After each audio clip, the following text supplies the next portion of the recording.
الله وبركاته. إن الحمد لله نحمده ونستعينه ونستغفره ونعوذ بالله من شرور أنفسنا وسيئات أعمالنا. من يهده الله فلا مضل له ومن يضلل فلا هادي له، وأشهد أن لا إله إلا الله وحده لا شريك له، وأن محمدا عبد الله ورسوله. أما بعد، فإن أحسن الحديث كتاب الله، وخير الهدي هدي محمد صلى الله عليه وسلم، وشر الأمور محدثاتها، وكل محدثة بدعة، وكل بدعة ضلالة، وكل ضلالة في النار. اللهم صل على محمد وعلى آل محمد كما صليت على إبراهيم وعلى آل إبراهيم إنك حميد مجيد. اللهم بارك على محمد وعلى آل محمد كما باركت على إبراهيم وعلى آل إبراهيم إنك حميد مجيد. يا أيها الذين آمنوا اتقوا الله حق تقاته ولا تموتن إلا وأنتم مسلمون. يا أيها الناس اتقوا ربكم الذي خلقكم من نفس واحدة وخلق منها زوجها وبث منهما رجالا كثيرا ونساء، واتقوا الله الذي تساءلون به والأرحام إن الله كان عليكم رقيبا. يا أيها الذين آمنوا اتقوا الله وقولوا قولا سديدا يصلح لكم أعمالكم ويغفر لكم ذنوبكم، ومن يطع الله ورسوله فقد فاز فوزا عظيما. أما بعد، فقال سبحانه في محكم التنزيل: أعوذ بالله من الشيطان الرجيم، بسم الله الرحمن الرحيم. قل للمؤمنين يغضوا من أبصارهم ويحفظوا فروجهم ذلك أزكى لهم إن الله خبير بما يصنعون. وقل للمؤمنات يغضضن من أبصارهن ويحفظن فروجهن ولا يبدين زينتهن إلا ما ظهر منها. اے خاتم النبیین پیغمبر حضرت محمد رسول اللہ صلی اللہ علیہ وعلی آلہ وصحبہ وبارک وسلم، مسلمان مردوں سے، مومن مردوں سے فرما دیجئے کہ اپنی نگاہوں کو نیچا رکھیں اور اپنی عزت کی حفاظت کریں. یہی ان کے لیے پاکیزگی ہے اور باعث طہارت ہے. بے شک اللہ تعالی لوگوں کے کارناموں سے اور اعمال سے خبردار ہے. اور اے پیارے پیغمبر خاتم النبیین علیہ الصلوۃ والسلام، مسلمان عورتوں سے بھی فرما دیجئے کہ وہ اپنی نگاہوں کو نیچا رکھیں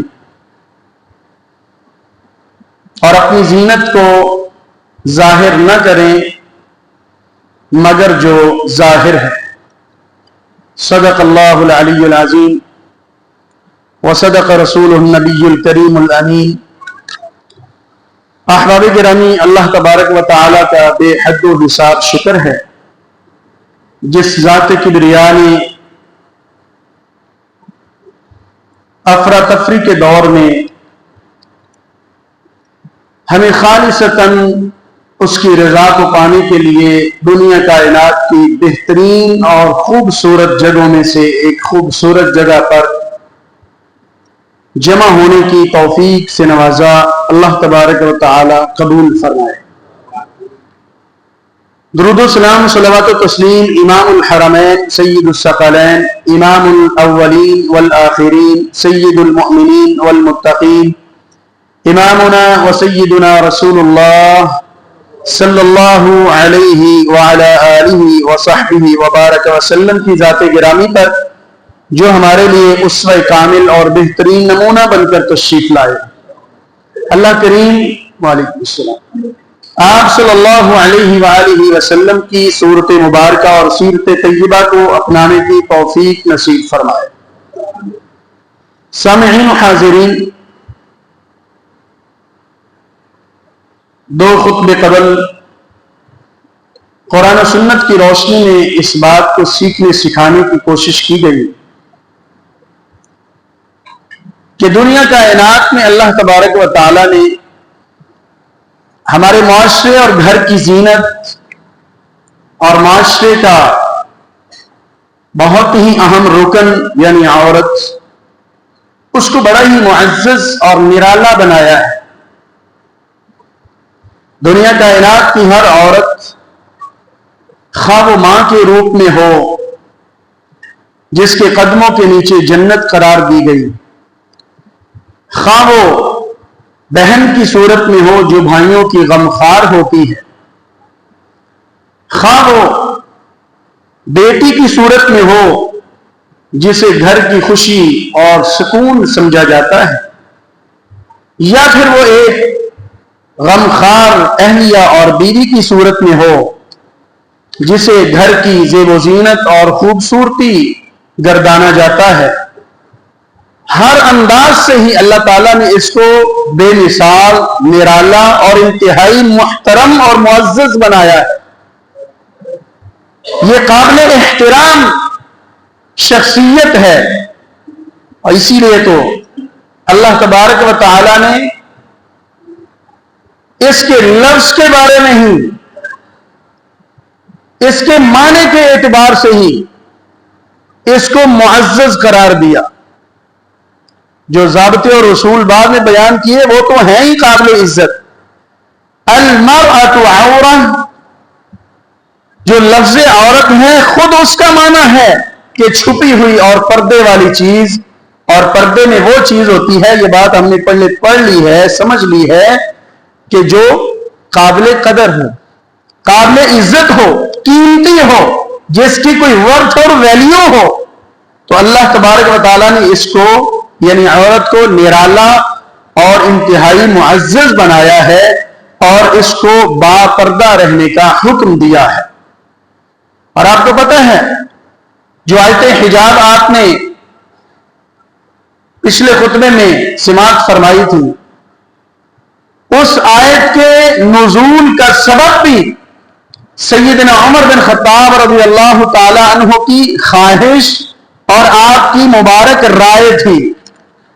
صحیح بخاری میں آتا ہے کہ عورتیں اور ازواج مطہرات رضوان اللہ علیہن اجمعین وہ رات اندھیرے میں اپنے حاجت کے لیے باہر رخ کرتی، کھلی جگہ کی طرف جہاں چھپ کے اپنی حاجت کو مکمل کرتی۔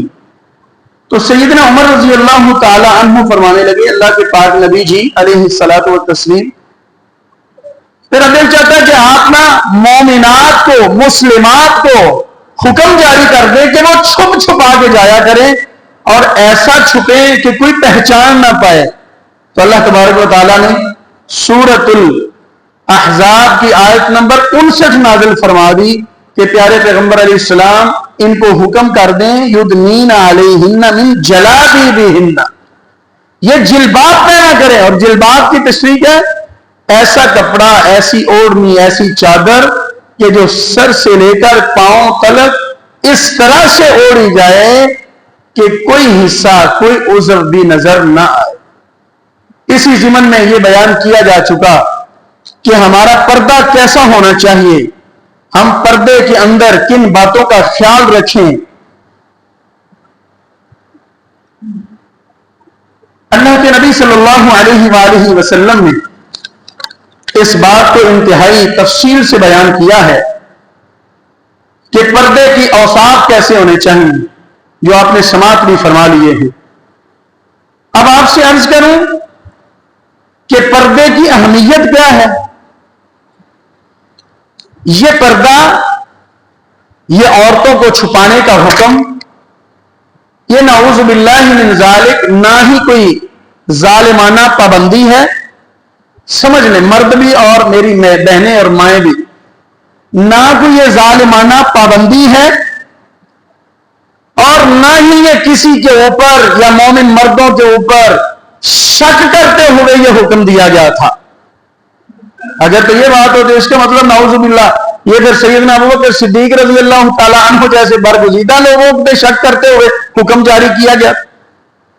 حتیٰ کہ خود حضور صلی اللہ علیہ وآلہ وسلم کے غیر محرم رشتہ دار وہ آپ صلی اللہ علیہ وسلم سے پردہ کرتے تو نعوذ باللہ من ذالک, تو پھر تو ہم نبی علیہ السلام کی نسبت کہاں لے جائیں.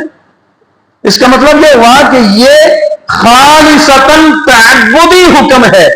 تعبدی ہوتا ہے کہ اللہ تعالیٰ نے عبادت کے لیے بس ایک حکم جاری کیا تاکہ لوگ اس کو فالو کریں اور ہم ان کو نوازیں اور ہم ان کو اجر دیں. ورنہ نہ ہی یہ کسی کے اوپر ظالمانہ پابندی ہے اور نہ ہی یہ کسی مومن مرد کے اوپر شک کی نگاہ سے یہ حکم جاری کیا گیا. اور اس کی اہمیت کا اندازہ لگا لیجئے. ایک عورت اللہ کے نبی علیہ السلام سے کہنے لگی یا رسول اللہ صلی اللہ علیہ وآلہ وسلم, میں بیمار ہو جاتی ہوں اور بیماری بھی ایسی کہ مرگی کے دورے کی شکایت ہے, بے ہوشی چھا جاتی ہے اور بے ہوشی ایسی کہ اللہ کے نبی جی میں بے پردہ ہو جاتی ہوں. بیماری کا اتنا غم نہیں ہے جتنی پریشانی یہ لاحق ہے کہ میں بے پردہ ہو جاتی ہوں. آپ اللہ سے دعا فرما دیں اللہ مجھے صحت عطا فرما دے. نبی گرامی صلی اللہ علیہ وآلہ وسلم فوراً دعا بھی کر سکتے تھے لیکن آپ صلی اللہ علیہ وسلم نے پردے کی حقیقت اور اہمیت کو بیان کرنا تھا. آپ نے فرمایا اے مسلم بہن اگر آپ چاہو تو میں آپ کے لیے شفا کی دعا کر دیتا ہوں, اللہ تعالیٰ آپ کو صحت سے نواز دیتے ہیں. اور اگر چاہو تو اس بیماری پر صبر کرتی جاؤ تو آپ کے لیے اللہ نے جنت تیار کی ہے. جنت تیار کی ہے, صبر میں اللہ نے بڑا اجر دیا ہے. اس کا مطلب یہ ہوا جو بیمار ہیں پہلے تو ہم دعا کرتے ہیں اللہ سب کو صحت عطا, لیکن اگر اللہ کی طرف سے آزمائش آئی ہوئی ہے تو پریشان نہ ہوا کریں. انسان پریشان ہو جاتا ہے, اس کی جبلت ہے, اس کی نیچر ہے, لیکن دوسری طرف اس کو یہ بھی خوش ہو جانا چاہیے کہ اللہ تعالیٰ نے جو مجھے آزمائش میں رکھا ہے اس میں کوئی بڑی حکمت ہے, اللہ تعالیٰ مجھے نوازنا چاہتے ہیں. اس لیے صحیح بخاری کی روایت نبی علیہ السلام فرماتے ہیں اگر شفا کی دعا کروں تو صحت مل جائے اور اگر چاہتی ہو تو صبر کرتی ہو نا تو صبر کرتی جاؤ, اللہ نے آپ کے لیے جنت تیار کی. بیماری کے بدلے میں اللہ نے جنت تیار کی ہے. اسی لیے اللہ کے نبی علیہ السلام کا دوسرا فرمان آپ نے فرمایا کہ ایک شخص کا اللہ تعالیٰ نے بلند درجہ مقرر کیا ہوتا ہے, میں نے اس کو یہ عطا فرمانا ہے. اس کے اعمال اس کو وہاں تک نہیں پہنچا رہے ہوتے, اللہ نے فیصلہ فرمایا کہ میں نے اپنے بندے کو یہ نعمت دینی ہے. اعمال ایسے ہیں, افکار ایسے ہیں, تصورات ایسے, کردار ایسا ہے کہ وہ اس سے نیچے رہ رہا. فرمایا اللہ اس کو آزمائش میں مبتلا کر دیتے ہیں, کوئی بڑی بیماری آ جاتی ہے, اس پہ وہ صبر کرتا ہے, اس کے گناہ جھڑ جاتے ہیں, درجے بلند ہوتے ہیں. یہ جو اس کے اور اس کے بڑے مقام اعلیٰ مقام کے درمیان میں گیپ تھا یہ سارا ختم ہو جاتا ہے اور یہ اپنے مقام تک پہنچ جاتا ہے. مجھے اور آپ کو نہیں پتا ہوتا لیکن اللہ تعالیٰ کے فیصلوں میں بڑی حکمتیں ہوتی ہیں. تو نبی علیہ الصلوۃ والسلام سے وہ خاتون کہنے لگی میں صبر کروں گی اور مجھے جنت ملنی چاہیے. ایک دعا فرما دیں کہ اللہ کے پاک نبی جی میں جب بھی بیمار ہوں تو بے پردہ نہ ہوا کروں. مومنوں کی فکر اور مومنہ عورتوں کی فکر کیا ہے, میں بے پردہ نہ ہوں. اللہ کے پاک نبی علیہ الصلوۃ والسلام نے اس قدر پردے کو اہمیت دی ہے, بیان کیا ہے کہ آپ نے اس میں یہ روایت سنی تھی کہ نبی گرامی علیہ الصلوۃ والسلام نے فرمایا کہ دو طرح کے لوگ ایسے ہیں جو جہنمی ہیں لیکن بہرحال ابھی تک وہ لوگ ظاہر نہیں ہوئے میرے دور میں نے ان کو نہیں دیکھا لیکن آئیں گے.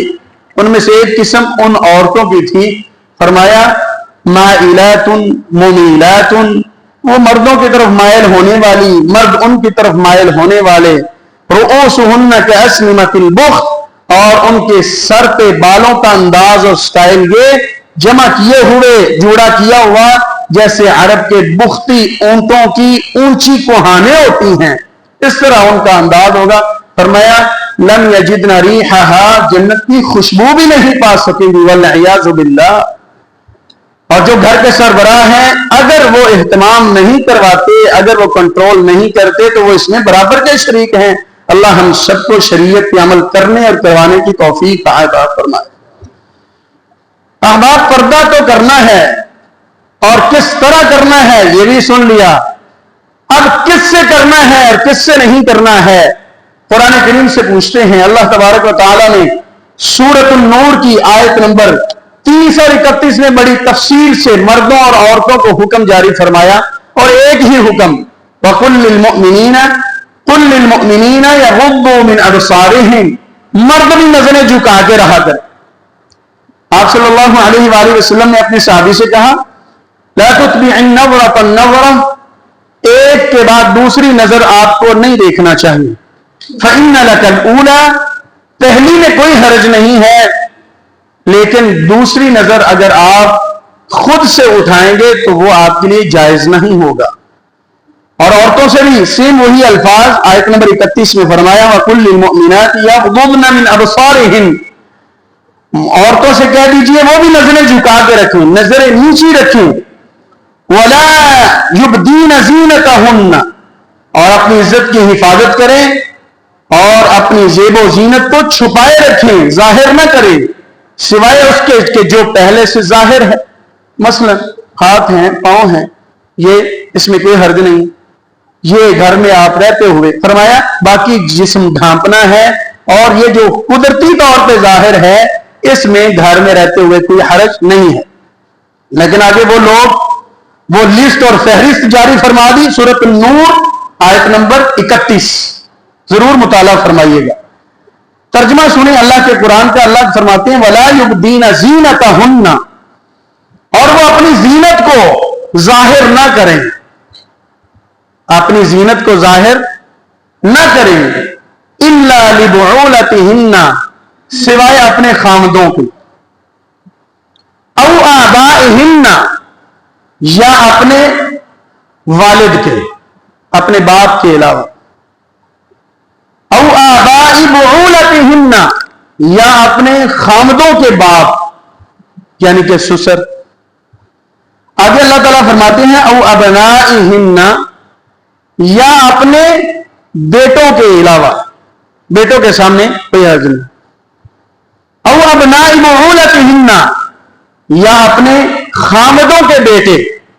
ہوتا ہے کہ پہلی بیوی سے اولاد تھی، دوسری بیوی ہے، اب وہ بھی اس کی ان کی والدہ ہے، ان بچوں کی وہ ماں ہی ہے، محرم ہی ہے، وہ بچے اس کے بچے ہی ہیں، اولاد ہی ہے، یہ محرم رشتے ہیں۔ اپنی اولاد ہو یا اپنے خامد کی دوسری بیوی سے اولاد ہو، وہ ان کی اولاد ہیں اور اس کے لیے محرم ہے۔ آگے فرمایا او اخوانہن، یا اپنے بھائیوں سے وہ اگر زینت نہ چھپائیں، چہرہ نہ ڈھانپیں تو کوئی حرج نہیں ہے۔ یہاں پر نا بعض لوگ کہتے ہیں جی چہرے کا پردہ نہیں ہے، آپ نے بعض اسکالر سے بھی سنا ہوگا، ٹی وی پر بیٹھ کر تبصرہ کر رہے تھے چہرے کا پردہ نہیں ہے۔ آپ ذرا مجھے غور سے یہ آیت پڑھ کر پھر ذرا بتائیے کہ اس کا معنی آپ کو کیا سمجھ آتا ہے کہ بھائی اگر چہرے کا پردہ نہیں ہے تو پھر پردہ کس چیز کا ہے جو اللہ تعالیٰ یہاں فرما رہے ہیں کہ اپنے بھائیوں کے سامنے آپ آ جائے تو کوئی حرج نہیں ہے۔ سوچے ذرا، ایک بہن اپنے بھائی کو اپنے جسم کا کون سا حصہ ظاہر کر کے دکھا سکتی ہے جس میں کوئی حرج نہیں؟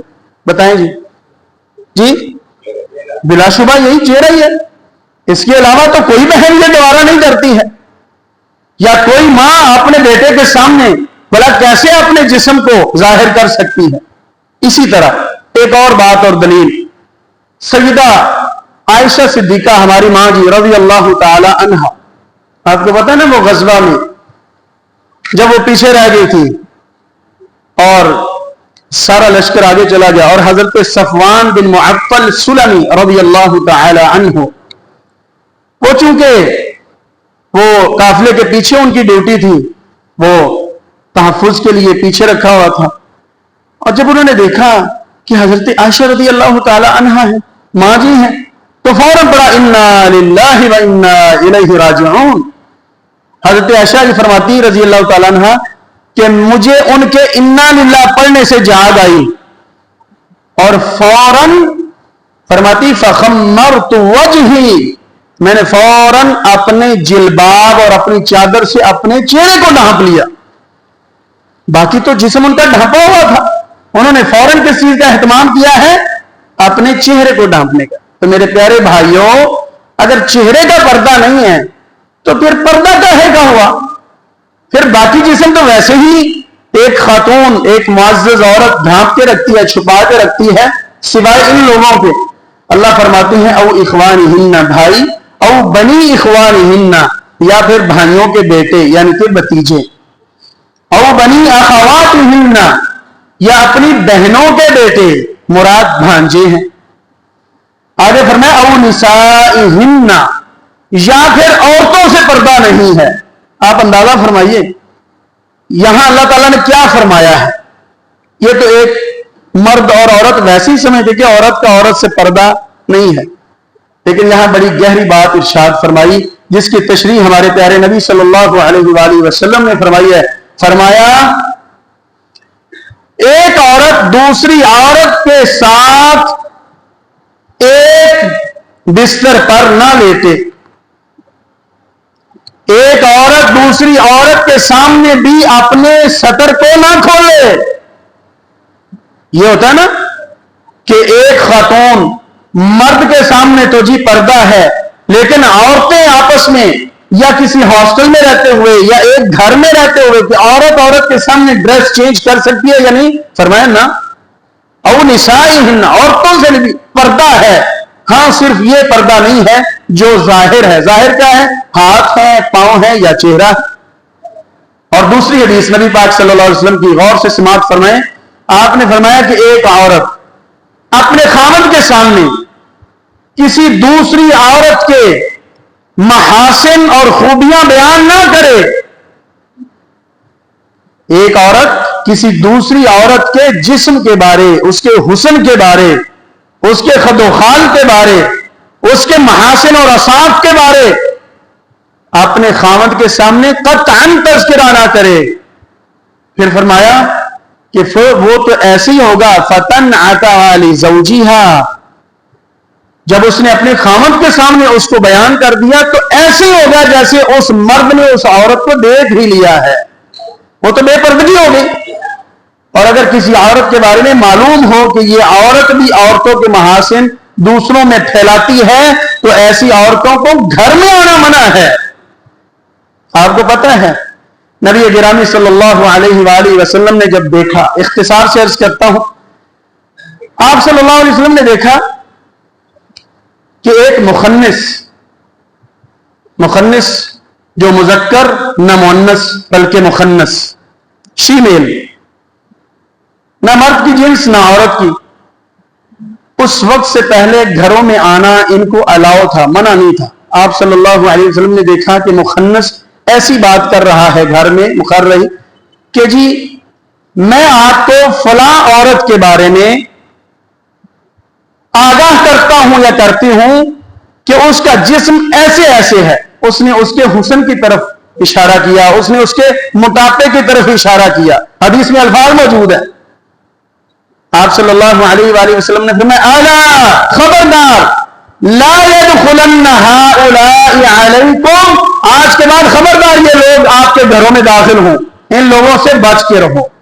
تو اگر کوئی عورت ایسی ہے جس کے بارے میں پتا چل جائے کہ یہ ہمارے حسن کے بارے، ہمارے جسم کے بارے، ہماری عادات کے بارے، ہمارے گھر کے معاملات دوسری عورتوں تک پہنچاتی ہے یا دوسرے مردوں تک گھر میں پھیلاتی ہے یا معاشرے میں عام کرتی ہے، تو اس کو گھر میں الاؤ ہی نہیں ہونا چاہیے، اس کی انٹری منع ہونی چاہیے. آپ صلی اللہ علیہ وآلہ وسلم کو سکھایا جا رہا ہے، اصل میں آپ کے ذریعے مجھے اور آپ کو بتایا جا رہا ہے. آگے فرمایا عورتوں سے بھی پردہ عورت نہیں کرے گی سوائے ان عورتوں کے کہ جو بیان ہو گئی. او ما ملکت ایمانہن، یا پھر جو پہلے نظام ہوتا تھا، آج تو وہ نہیں ہے، غلام اور لونڈی کا تصور. ہاں اگر دنیا میں زندگی میں پھر دوبارہ یہ نظام آیا تو یہ احوال، یہ احکام دوبارہ یہی لاگو ہوں گے. بہرحال اس وقت پوری دنیا کے اندر غلام اور لونڈی کا تصور نہیں ہے. جو ہے وہ تنخواہ دار ملازم ہیں یا ملازمہ ہیں، ان کے لیے یہ حکم نہیں ہے. آگے فرمایا ابھی التابعین غیر اولی الاربہ، یا ایسے نوکر چاکر، ایسے گھر کے خادم، وہ بھی پردے سے مستثنا ہیں. غیر اولی الاربہ من الرجال، جو ہیں تو مرد لیکن وہ شہوت سے پاک ہیں، وہ شہوت نہیں ہے، ان کو نسوانی خواہش یا اس طرح کی طلب نہیں ہے. ان کی طبیعت کے اندر یا تو عمر کی وجہ سے ہو سکتا ہے، یا پھر ان کے اللہ تبارک و تعالیٰ کی طرف سے بھی بعض دفعہ ہوتا ہے، یا طبیعت ایسی ہوتی ہے. وہ آپ مجھ سے بہتر سمجھ سکتے ہیں اس کا مفہوم کیا ہے. اللہ فرماتے ہیں تو مرد من الرجال لیکن غیر اولی الاربہ، ان کے خواہش نہیں ہے، ان کو شہوت نہیں ہے، وہ بالکل پاکیزہ کردار کے مالک ہیں. لیکن اگر کوئی بالغ ہے تو اس کو ہم کہیں کہ نہیں نہیں یہ اچھا ہے، یہ نیک ہے، رشتہ دار ہے نیک، اس کو آپ نے اس یہاں بیان نہیں کیا ہے. یہ ہے قدرتی اور طبعی طور پر جو اس معاملے سے مستثنا ہوں. آگے پھر میں ابھی طفل کہتے ہیں بچے کو، یا وہ بچے، عورتیں ان سے اپنا پردہ کھول سکتی ہیں. الذین لم یظہروا علی عورات النساء، جو ابھی بالغ نہیں ہوئے، جن کو ابھی عورتوں کے احکام معلوم نہیں ہیں. جب وہ بالغ ہو جاتے ہیں تو پھر کیا، اگرچہ وہ کسی سے اپنا متبنہ بیٹا ہی بنا کے کیوں نہ لیا ہوا ہو، کسی سے بیٹا لے کر اڈاپٹ ہی کیوں نہ کیا ہو، وہ اس کا بیٹا اب نہیں ہے. دل بہلانے کے لیے بلوغت تک تو بیٹا ہو سکتا ہے. اسی طرح اگر کسی سے بیٹی لے کر پالی ہوئی ہے، اڈاپٹ کی ہوئی ہے، تو وہ اس کے والد کے لیے، جو والد اس وقت متبنہ والد ہے، وہ دل کو بہلانے کے لیے یہ بلوغت تک تو اس کی بیٹی ہو سکتی ہے، اس کے بعد وہ اس کے لیے غیر محرم ہے، وہ اس کے لیے غیر محرم ہے. اللہ ہمارے معاشرے کی اصلاح فرمائے.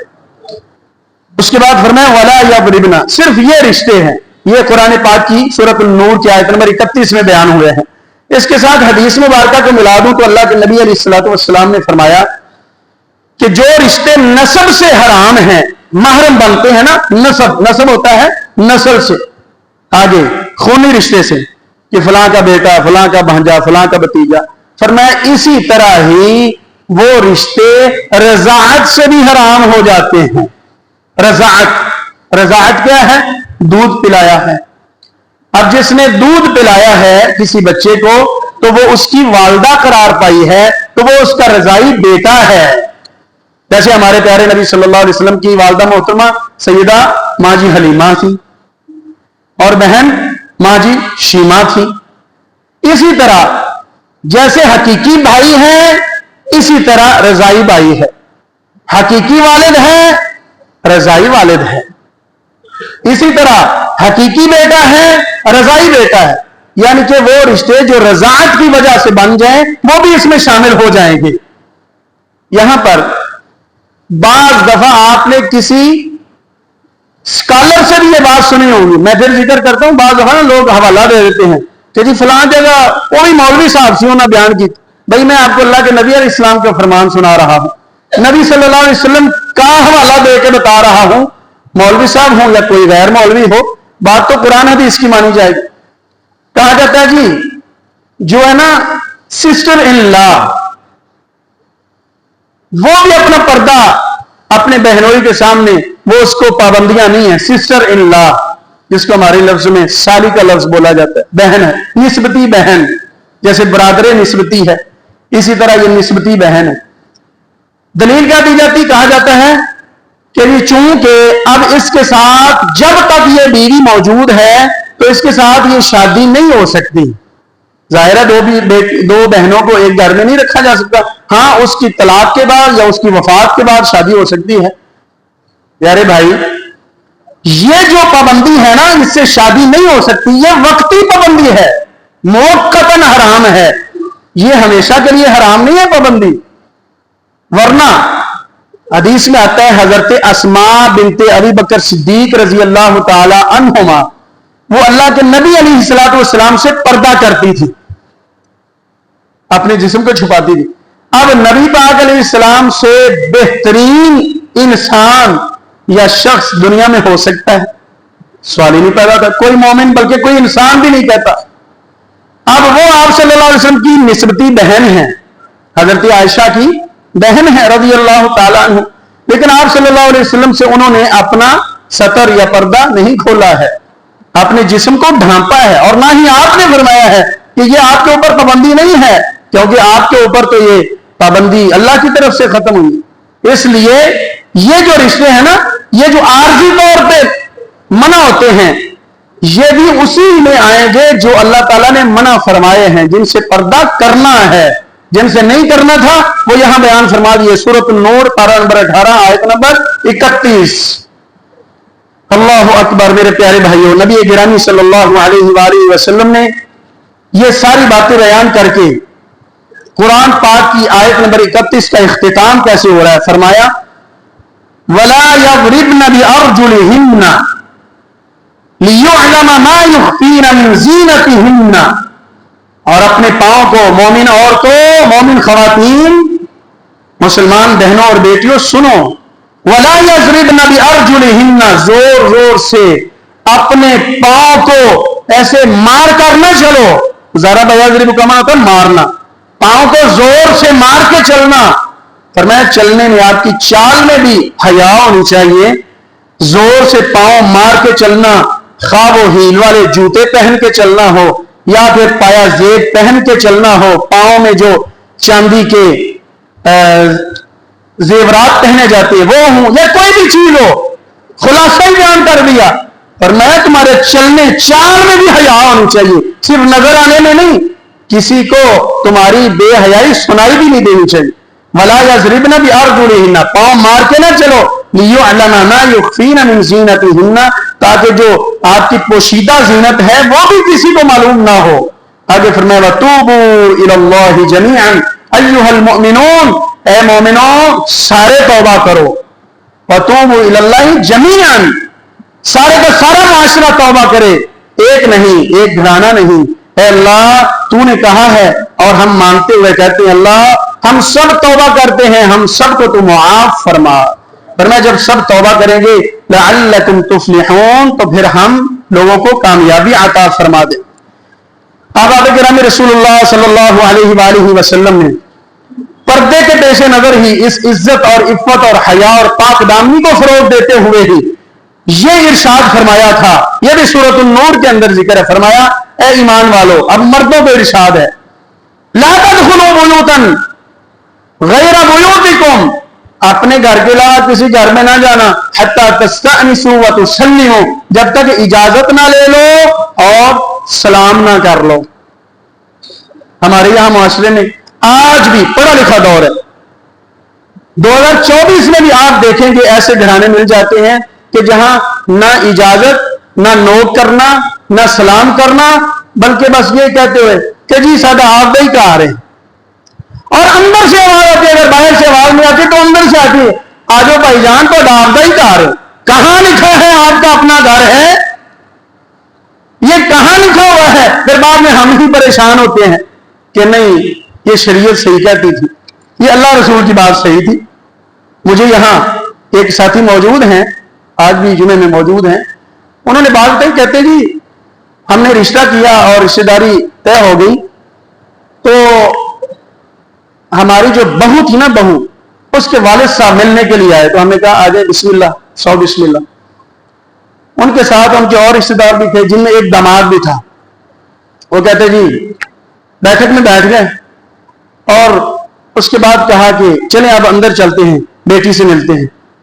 وہ کہتے ہیں ہم نے کہا جی آپ کی بیٹی ہے، ہماری بیٹی ہے، آئیں آپ ملتے ہیں۔ تو یہ جو ہے نا غیر محرم رشتہ دار، یہ جو اس کا بہنوئی ہے اور آپ کا داماد ہے، یہ معذرت سے عرض کروں اندر نہیں آئیں گے، کیونکہ میری مسز بھی ان کی غیر محرم اور میری بہو بھی ان کی غیر محرم۔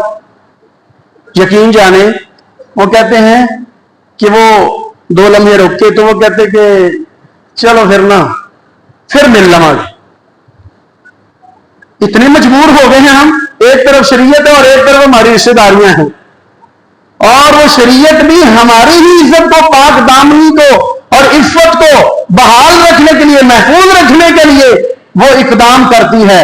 وہ کہتے ہیں کہ پیو بھی اپنی بیٹی نو اندر ملن نہیں گیا بھی میں جوائی نو چھڈ کے اندر کیویں جاواں، میں بیٹی نو ملن اندر کیویں جاواں، نال اے نہیں جاوے گا۔ انہاں کہا کہ اے نہیں جائے گا۔ میرے بھائیوں، میرے عزیز دوستوں، میرے پیارے اور محترم بزرگوں اور میری اسلامی ماؤں بہنوں بیٹیوں، کیا یہ اسلام نے جو اصول بیان کیے ہیں یہ میرے اور آپ کے لیے پابندی ہے، میرے اور آپ کے لیے نقصان دہ ہے؟ بتائیں جی۔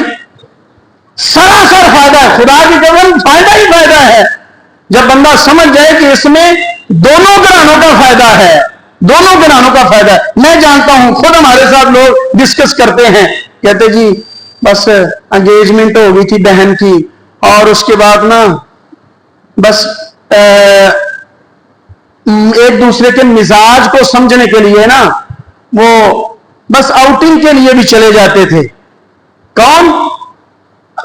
یہ ہونے والا داماد اور ہماری بیٹی اور بہن، بس تاکہ ایک دوسرے کا مزاج سمجھ سکے۔ یعنی کہ آپ محمد رسول اللہ صلی اللہ علیہ وسلم سے بھی اپنے آپ کو سیانہ ثابت کرنا چاہتے ہیں، اللہ تعالیٰ کی شریعت کے مقابلے میں بھی آپ زیادہ سیانے ثابت ہو رہے ہیں کہ اللہ رسول کو نہیں پتا تھا اس بات کا کہ ایک دوسرے کے مزاج کو سمجھ کے شادی کرنی ہے، اس کا کیا طریقہ کار ہونا چاہیے۔ کہتے کہ جی ایک عرصہ گزرا اور وہ ایسے ہی آتے جاتے رہے، لیکن اب قاری صاحب بڑا پریشانی والا معاملہ گھر میں بنا ہوا ہے، انہوں نے منگنی ٹوٹ گئی۔ اب ٹکرے مارتے ہیں ماں باپ، ہم نے پرائیویسی خراب کی، ہم نے ایک غیر کے ساتھ اپنی بیٹی اور بہن کو بھیجا، ہم نے یہ کیا کر دیا۔ بھئی اللہ رسول نے پہلے ہی سمجھا دیا تھا، آپ نے زیادہ سیانے بننے کی کوشش کی ہے، آپ نے خود غیرت کے بدلے میں بے غیرتی کو مول لیا ہے اور خریدا ہے۔ اللہ کے پاک نبی علیہ السلام پر یہ جو قرآن بار بار نازل ہوا ہے، نظریں جھکا لو، سلام کے بغیر داخل نہ ہو، اجازت کے بغیر داخل نہ ہو، ویسے تو فرمایا آنکھ کے بدلے آنکھ، رب کا قرآن کہتا ہے۔ براہ کرم پلیز مجھے بات مکمل کرنے دیجیے، اللہ آپ کو برکت دے۔ آنکھ کے بدلے آنکھ نکالی جائے گی، لیکن کہا اگر کوئی آپ کے گھر میں ایسے جھانکتا ہے، آپ اس جھانکنے والے کی آنکھ میں سلائی یا پتھر مار کے اس کی آنکھ کو پھوڑ دیتے ہیں، کوئی اونٹ دیت میں نہیں دینا، کوئی آنکھ کے بدلے آنکھ نہیں نکالنی، اس ظالم نے بہت بڑا گناہ کیا ہے، مار کے اس کی آنکھ کو پھوڑ دیا جائے۔ یہ ظلم ہے؟ یہ تو آپ کا تحفظ ہے، یہ تو میرا تحفظ ہے، یہ تو ہماری عزت کی حفاظت کے لیے ہے۔ اس لیے کبھی بھی یہ نہیں ہونا چاہیے، اور یہ بھی ہمارے شرم و حیا میں حائل نہیں ہونی چاہیے بات کہ ساری زندگی ہون ہوگی ہے اسی کٹھے رہے ہاں، بس بہن بھرا بن کے رہے ہاں، ایکو محلے چ رہے ہاں، کہ ہون اج مسئلہ سنا تو ہون کی میں پردہ کریے، شرم آندی۔ صحابہ کرام اور صحابیات پہلے اکٹھے ہی رہتے تھے، اور حضرت صفوان رضی اللہ تعالی عنہ نے، اس حدیث میں الفاظ موجود ہیں کہ انہوں نے کیسے پہچانا تھا کہ یہ ہماری ماں جی سیدہ عائشہ رضی اللہ تعالیٰ عنہ ہے۔ حدیث کے الفاظ ہیں انہوں نے حجاب نازل ہونے سے پہلے انہوں نے دیکھا ہوا تھا کہ یہ عائشہ ہے رضی اللہ، پھر دیکھتے ہی پہچان لیا کہ یہ تو ماں جی عائشہ ہے رضی اللہ تعالی عنہ، پہلے دیکھا ہوا ہے، پہلے اکٹھے رہتے ہیں۔ لیکن اللہ نے فرمایا یدنین علیہن من جلابیبہن، آج کے بعد پردہ ہوگا۔ تو حدیث کہتی ہے جن کے پاس بڑی اوڑھنی نہیں بھی تھی نا، تو ایک بہن کے پاس ایک بڑی چادر تھی، اس نے اس کو دو حصوں میں تقسیم کر کے ایک اپنی بہن کو گفٹ کر دیا، اور ایک چادر ایک آپ لے لے ایک میں، یہ چادر کے بغیر اب کے بعد ہم رہ نہیں سکتے۔ تو اگر آج اللہ نے سمجھ دی ہے، میں کئی لوگوں کو جانتا ہوں وہ کہتے جی حج کے بعد الحمدللہ جب سے ہم آئے نا اللہ کے فضل سے شرعی پردہ سٹارٹ کر لیا ہے، حج کے بعد جب ہم آئے ہیں ہم نے یہ ہیرا پھیری چھوڑ دی ہے، حج کے بعد جب ہم آئے ہیں تو یہ رشوت چھوڑ دی ہے، کہتے ہیں نا۔ تو یہ پردے کا حکم ہے، جب اللہ توفیق دے دے، آخری عمر میں ہو یا کسی بھی وقت ہو، جب اللہ فرما دے تو ہمیں اس کو ماننا ہے۔ اللہ تبارک و تعالیٰ مجھے اور آپ کو عمل کی توفیق عطا فرمائے، اور اللہ ہمارے معاشرے کی حفاظت فرمائے اور اصلاح فرمائے۔ اقول هذا واستغفر الله لي ولكم۔